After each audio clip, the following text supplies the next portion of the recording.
This map shows the United States, but if we look out into the middle of the Pacific Ocean, we find Hawaii.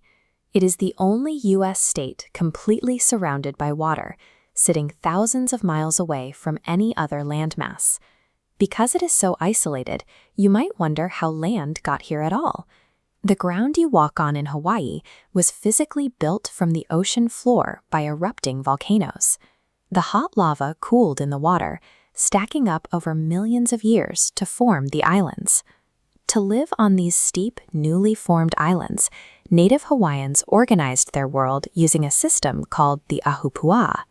Think of it like a pie chart, where each slice of land stretches from the highest mountain peak all the way down into the ocean waters.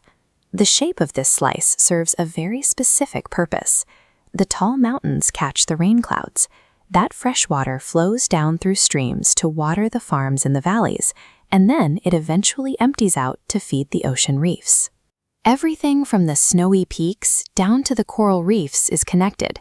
What happens at the top of the mountain affects the water at the bottom, making the whole island a single shared home.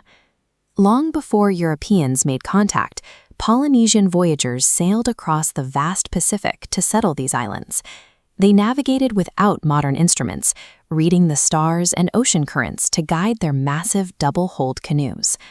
Once they arrived, Native Hawaiians built a thriving, sustainable society. By managing the forests, farms, and fish ponds within their mountain-to-sea system, they grew food and governed themselves across the island chain. By the 1800s, Hawaii was a highly organized, internationally recognized sovereign nation. It had its own written constitution, courts, and ambassadors, known as the Hawaiian Kingdom. The sovereign of this kingdom was Queen Liliuokalani. She was a brilliant leader, an educated diplomat, and a talented songwriter who worked to protect the independence of her nation. In 1893, her government was overthrown by a group backed by the U.S. military. Hawaii later became a U.S. territory, and then the 50th state. Today, the Native Hawaiian people are still here.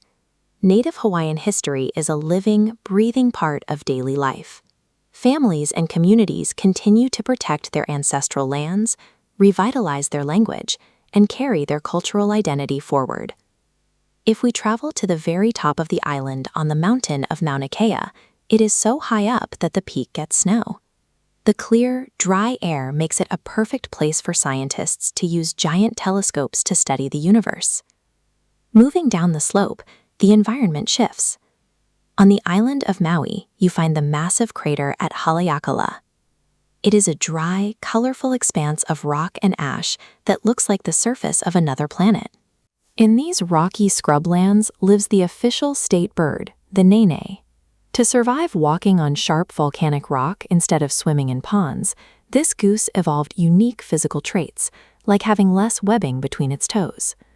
Descending further, we enter the wet, fertile valleys where agriculture thrives.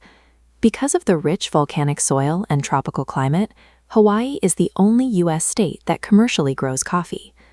In these same valleys, farmers grow a plant called kalo, also known as taro. It has deep nutritional and cultural importance.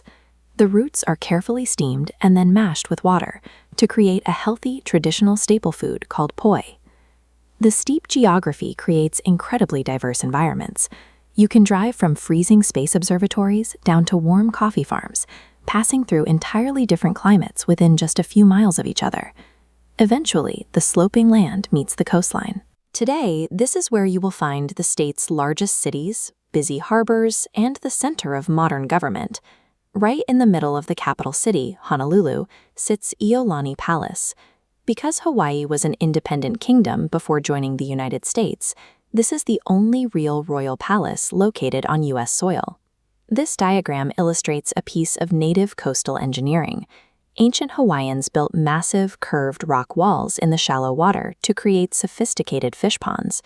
These walls use the natural flow of the ocean tides to catch and raise fish right on the shoreline. If you look closely at the sandy beaches, you might spot an endangered Hawaiian monk seal taking a nap. They come ashore to rest, and living here means giving these resting animals plenty of safe space. Moving out into the breaking waves, you see people surfing. Today it is a global sport, but riding waves on wooden boards was invented by Native Hawaiians long ago as an important cultural practice. You will also see outrigger canoe paddling, the official state team sport. 6 people paddle together in a long, narrow boat, testing their teamwork and their ability to read the power of the ocean.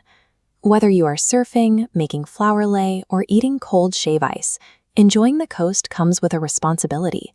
Native Hawaiians call this mālama, the deeply held practice of caring for the environment. The word aloha means greeting, presence, and relationship.